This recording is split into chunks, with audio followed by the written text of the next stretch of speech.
नमस्ते सबैजनालाई। हजुरहरूलाई मेरो युट्युब च्यानलमा स्वागत छ। आज कुरा गर्नेछौँ र आजको टपिक रहेको छ हजुरहरू जापान आएपछि र जापानमा काम गर्दा तपाईँहरूले सबैभन्दा धेरै सुन्ने वर्ड के हो त? अब हजुरहरूले होटेलमा काम गर्नुहुन्छ, सर्भिस एरियामा काम गर्नुहुन्छ, तपाईँ अब धेरै यहाँ जापानको चाहिँ अब हस्पिटालिटी एरियामा काम गर्नुहुन्छ भने चाहिँ तपाईँले सुन्नु अवश्य भएको छ होला। जापानमा सबैभन्दा फेमस शब्द यो के हो होइन? यो के बुझ्नुहुन्छ? यो ओमोतेनासी भन्ने शब्द चाहिँ तपाईँले सुन्नुभएको छ नि होइन? ओमोतेनासीको चाहिँ धेरै अर्थहरू हुन्छ होइन, धेरै अर्थहरू छन् है। तपाईँहरूले अब हस्पिटालिटी भन्नु होला, सर्भिस भन्नु होला, सेक्याकु भन्नु होला होइन। यसमा यस अर्थमा चाहिँ ओमोतेनासी चाहिँ जापानिजहरूले कसरी लिन्छन् र होइन, मैले जापानमा लगभग अब 10 वर्ष 12 वर्ष 10 वर्ष काम गरेपछि मैले भोगेको ओमोतेनासी कस्तो हो भन्ने सन्दर्भमा चाहिँ आज हामी कुरा गर्नेछौँ।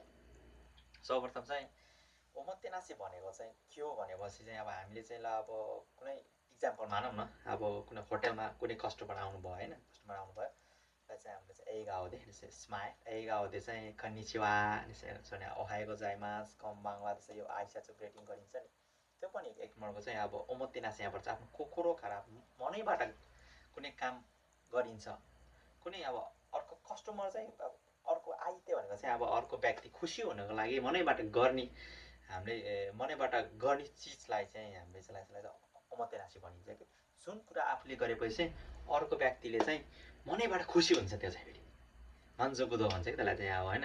आइतेगा योरोको तामे नि जिबुन दे खाङ्गाइते एरुकोतो कोकोरो कोमेते कोदो सुरुकोतो भनेर भनिन्छ कि। अब तपाईँलाई निहोङ्गोमा भन्नुपर्दा चाहिँ अब मेरो भन्छ例えば相手が何か必要してるかをそれを先回りして考えて心を込めて行動することभनेर भन्छ क्या। चाहिँ अब अर्को व्यक्तिलाई के इम्पोर्टेन्ट परेको छ, के चिजको चाहिँ आवश्यकता परेको छ, त्यो चाहिँ हामीले चाहिँ बुझेर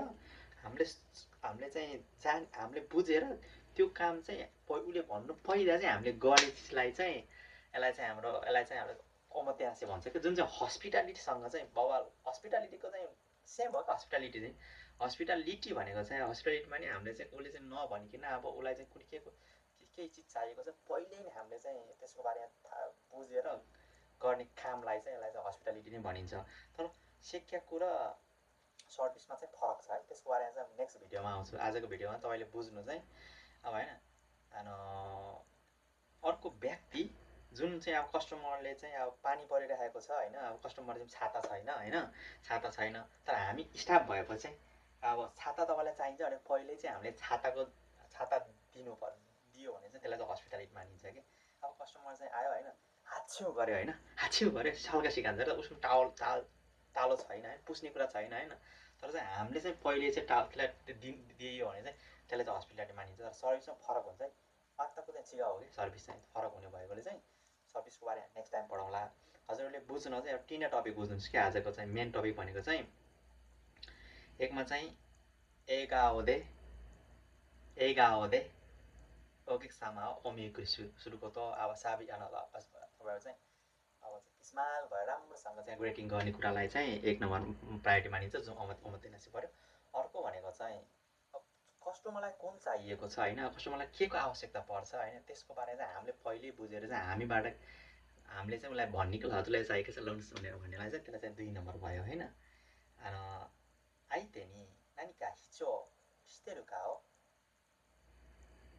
सक्की मावारिस्ते कोकोरो कोमेते कोदो सुरुको त भने जस्तै चाहिँ हामीले चाहिँ अब उसलाई चाहिँ इम्पोर्टेन्ट भयो त्यसलाई यो आवश्यक परेको छ भनेर चाहिँ हामीले चाहिँ बुझेर त्यसलाई पहिल्यै रेडी गरिदिनुलाई चाहिँ ओमोतेनासी भनिन्छ होइन। अर्को भनेको चाहिँ हामीलाई चाहिँ उसलाई के परेको छ भने हामीले बुझ्न नै सकिन्छ कि ए तपाईँलाई के खोज्नुभएको, टोइलेट बाथरुममा टोइलेट खोज्नुभएको, टोइलेट चाहिँ उहाँ छ भने चाहिँ होइन। कसै कस्टमर चाहिँ अब स्मोकिङ रुम नस्मोकिङ भने कत्रो खाना आउँछ डुलिरहेको हुन्छ गुरुत्वमा अवतिर हुन्छ र चाहिँ अनि उसलाई चाहिँ पहिले सोधेर तपाईँले के आवश्यक परेको छ, त्यो आवश्यक पर्छ त्यहाँ हो भनेर भन्नु चाहिँ हस्पिटालिटी पर्छ कि।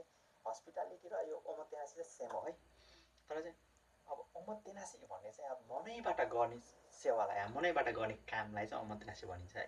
तर नेक्स्ट टाइमको भिडियोमा चाहिँ सर्भिस र हस्पिटालिटीमा के फरक छ त्यसमा चाहिँ आउनेछु। आज चाहिँ 5 मिनट पुरा भएको हुनाले यो भिडियोमा सेयर गरिदिनु होला सबजनालाई। Bye bye, see you.